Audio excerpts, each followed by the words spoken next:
안녕하세요. 슬기로운 건강생활 주치 이선민입니다. 지난 한 6편 정도, 인트로까지 7편 정도의 영상에서 기능의학에 대한 설명을 좀 드렸었어요. 그때 주변 분들의 반응이 굉장히 흥미롭다 라고 이야기하시면서도 좀 이렇게 생활에 꿀팁이 될 만한 그런 좀 재밌는 영상을 좀 많이 올려달라 이런 말씀들, 이야기들을 하셔서 오늘부터는 시리즈로 해서 좀 꿀팁 영상들을 좀 드려볼까 해요. 그 첫 번째 시간으로 오늘은, 반신욕 얘기를 좀 해볼까 해요. 이 반신욕은요, 제대로 하면 꿀인데, 잘못하시면 독이 될 수도 있고, 아무런 효과가 없을 수도 있습니다. 근데 제가 주변 분들 여쭤보면, 거의 70-80%의 분들은 제대로 하시는 분이 없어요.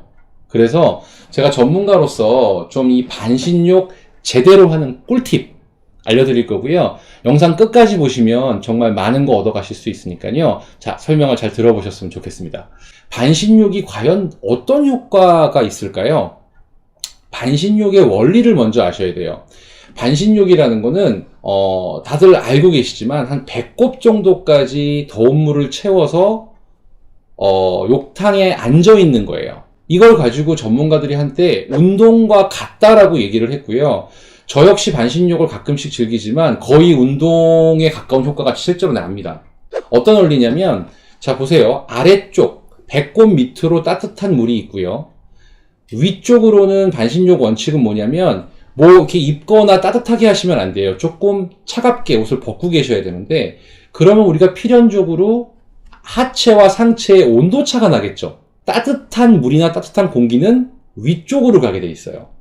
그 다음에 차가운 공기나 차가운 물은 아래쪽으로 흐르죠. 다시 말씀드리면 아래쪽에 따뜻해진 혈액이 위에 차가운 몸 쪽으로 빠르게 이동할 수 있도록 도와주는 것이 반신욕이에요. 근데 이게 왜 도움이 되느냐? 우리가 운동할 때 걸으시잖아요. 걷는 운동이 제일 중요하다고 하는데, 걷게 되시면 똑같은 증상이 나타나요. 혈액이 순환이 잘 되겠죠. 그러면서 땀을 흘리게 되고요. 몸에 열이 나게 되거든요. 이 효과는 반신욕으로도 거의 상당 부분 유사하게 누리실 수 있는 거예요. 단지 운동과의 차이가 있다면, 운동은 근력도 키울 수 있죠. 관절에도 도움이 되지만 이 반신욕은 순환에만 도움이 된다는 그 차이가 있을 뿐이에요. 그렇기 때문에 이 반신욕은 충분히 해보실 가치가 있습니다. 단, 그럼 반신욕을 어떻게 할 것이냐가 중요하겠죠. 그래서 그 팁들을 드릴 텐데, 자, 첫 번째, 욕조에 물을 받는데 어디까지 받으실 거예요? 자, 어떤 분들은 명치까지 받기도 하고요. 어떤 분들은 배꼽까지 받기도 하고, 어떤 분들은 한참 밑에 엉덩이까지 받기도 해요. 자, 그래서 물 채우는 위치를 알려드릴 건데, 첫 번째 팁은 물을 배꼽 기준으로 한 뺨에서 왔다 갔다 하시면 돼요. 이유는 뭐냐면, 결과적으로 몸을 중앙으로 분리하는 거거든요. 그래서 아래쪽 혈액이 위쪽으로 잘 순환되도록 하는 건데, 자, 배꼽보다 물 위치가 올라오게 되면 반신욕의 효과는 좀 더 강해집니다. 배꼽 밑으로 조금 내리면 반신욕의 효과가 조금 떨어져요. 자, 이게 왜 중요합니까? 여러분, 만약에 밖에 나가서 운동을 한다고 생각해 보세요. 운동을 할 때 강도를 어떻게 정하세요? 자, 개인차가 있고 또는 전문가의 조언을 받기도 하고, 운동 강도가 조금 강한 것이 운동 효과에 좋겠지만 누구나 그렇게 했다가는 힘들어지시겠죠. 똑같아요. 반신욕도 효과가 좋으려고 욕심을 내서 배꼽 위로 물을 너무 많이 올리시게 되면 굉장히 심박수에도 영향을 주고 또 심장에 부담을 줄 수가 있어요. 하지만 굉장히 튼튼하신 분들 같은 경우는 조금 올리셔도 괜찮겠죠. 그래서 처음에 배꼽 기준으로 물을 잡으세요. 그랬는데 시간을 한 20분 정도 했더니 좀 힘든 것 같아 라고 생각하면 물 높이를 배꼽 밑으로 조금 낮추시고요. 만약에 그냥 뭐 반신욕을 했는데 땀도 잘 안 나고 뭐 별거 없는 것 같아, 이게 뭐야 라고 생각하시면 물을 조금 위로 올려주세요. 단 이 물이 올라올 때 명치보다 위로 올라오시게 되면 반신욕의 효과는 순간 없어져 버리게 됩니다. 힘만 드는 거죠. 그게 첫 번째 팁이고요. 그럼 두 번째, 물 온도가 중요해요. 제가 논문에서 얻은 정보를 그대로 말씀드리면, 물의 온도가 38도 이하로 내려가면 반신욕의 효과는 거의 없다고 보시면 됩니다. 그냥 미지근한 물에 근육 이완시키는 것밖에 안 돼요. 우리 체온이 36.5도잖아요. 그러니까 38도 정도는 넘어가야 온도의 차이에 의한 대류 효과를 누리실 수 있어요.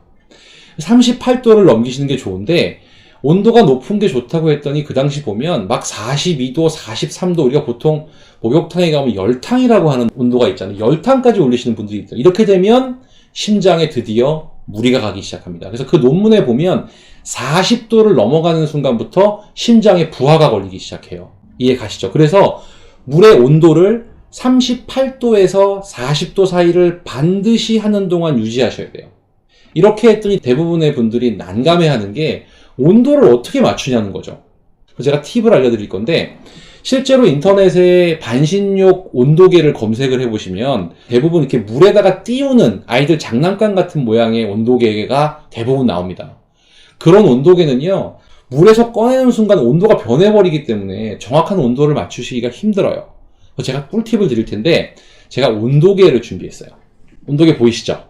요거 디지털 온도계예요. 여기 보시면 제가 요거 아직 풀르지 않았는데 이렇게 탐침봉 같이 생긴 게 있어요. 자, 어떻게 하시는 거냐면, 자, 욕조에 들어가셔서 물을 적당히 따뜻하게 받으신 다음에 이 온도계를 그냥 욕조 옆에 아무데나 벽에다가 이렇게 붙이세요. 벽에 붙여놓고 요거 풀르셔갖고 요 끝을 물속에 담그시는 거예요. 그 온도를 보세요. 근데 온도가 만약에 한 37도다. 그러면 더운 물을 트세요. 트셔서 어디까지 온도를 올리느냐? 39.5도까지만 딱 맞추세요, 온도를. 그리고 물 잠그세요. 그 다음에 시간이 지나면 보통 반신욕 덮개가 없다면 한 20분 정도 지나시면 한 38도 정도 내려올 거예요. 그럼 어떻게 하실 거예요? 다시 물을 트세요, 뜨거운 물을. 그래서 다시 39도로 올리세요. 이 과정을 통해서 38도와 39.5도 사이를 계속 유지하시면 가장 효율적인 방법이 될 수 있습니다. 이해 가시죠? 제가 하나 더 준비해 봤는데 이런 형태의 온도계도 있더라고요. 아주 깜찍하죠? 자, 되게 충격적인 사실. 이 온도계 얼마나 할까요? 이 온도계가 제가 인터넷에서 구매한 게 8,000원대예요. 8,000원 정도면 이런 온도계 구매하실 수 있고요. 심지어 이 온도계는 얼마일까요? 제가 1,300 얼마 주고 구매했거든요. 이 온도계 굉장히 저렴해요. 그 다음에 세 번째 꿀팁은요, 이 손의 위치를 어떻게 할 거냐는 거예요. 대부분 저희가 되게 어이없는 거는 반신욕 물 받고 온도 다 맞추고 손을 이렇게 물속에 잘 담그세요. 그 효과가 있을까요? 이게 초반에 되게 논란이 있었어요. 왜냐하면 말초에 있는 혈액이 올라오는데 손도 말초잖아요. 그러니까 이쪽으로 혈액이 이동할 수 있도록 하는 게 옳지 않을까? 자, 요거는 과학적으로 생각해 보면요, 심장의 위치에서 멀리 가는 거는 말초가 맞긴 한데 문제는 아까 제가 말씀드린 것처럼 아래쪽에 뜨거운 기운이 올라와서 다시 덮여주고 차가워진 혈액은 밑으로 내려가야 되는데 그런 면에서 부닥칠 소지가 분명히 있어요. 하시기에 따라서는.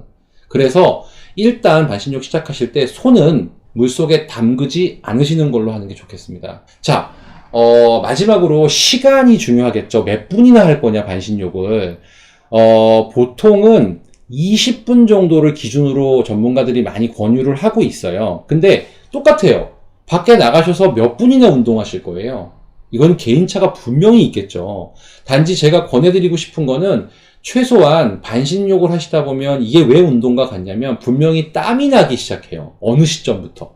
그게 10분이 될 수도 있고 20분이 될 수도 있는데 땀이 줄줄줄줄 나는 시점이 생기거든요. 그때부터 반신욕이 극대화되고 있다고 생각하시면 돼요. 그래서 저는 보통 20분은 하셔야 된다고 생각하고요. 체력이 좋고 목적이 명확하게 있으신 분들은 한 40분 정도까지는 큰 문제는 없을 것 같아요. 마지막 간단한 팁 한두 개만 더 드리면요. 자, 첫째. 반신욕 할 때 제일 주의하셔야 될 거는 다 끝나고 기분 좋게 땀 흘리신 다음에 일어날 때가 문제예요. 이때 젊은 여성분들이 픽픽 쓰러져요. 왜냐하면 운동하고 나면 직후엔 혈압이 올라가지만 어느 정도 안정이 되면 혈압이 도로 내려가는 효과가 있기 때문에 운동이 좋은 거거든요. 반신욕도 마찬가지예요. 앉았다가 일어나시면서 이 넓어진 혈관 때문에 갑자기 어지러우면서 혈액이 머릿속으로 쑥 빨리 못 가게 돼서 어지러워 쓰러지는 경우가 있어요. 그게 뭐 큰 문제가 되진 않지만 금방 의식은 돌아오지만 넘어지면서 어디를 부다치세요.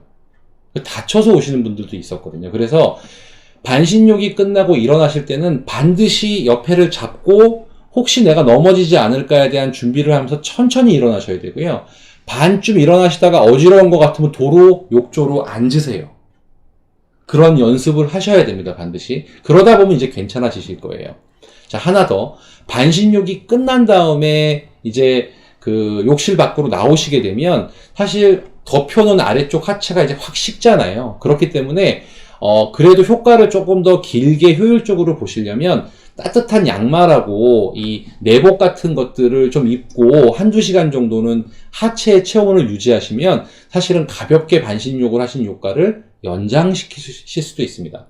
이렇게 반신욕은 굉장히 다양한 효과가 있음에도 불구하고 많은 분들이 제가 설명드렸던 그 몇 가지의 팁들을 제대로 못 지키셨기 때문에 좋은 효과를 보실 수 없는 거예요. 반신욕을 꾸준히 하시게 되면 혈압도 안정되고요. 체중도 줄어들고요. 그 다음에 신진대사가 좋아지기 때문에 굉장히 활기도 생기고 숙면을 취하실 수 있는 방법이고 아침에 일어나셨을 때 좀 더 힘찬 하루를 시작하실 수 있는 사실은 굉장히 좋은 방법입니다. 오늘의 반신욕 꿀팁이었습니다. 감사합니다.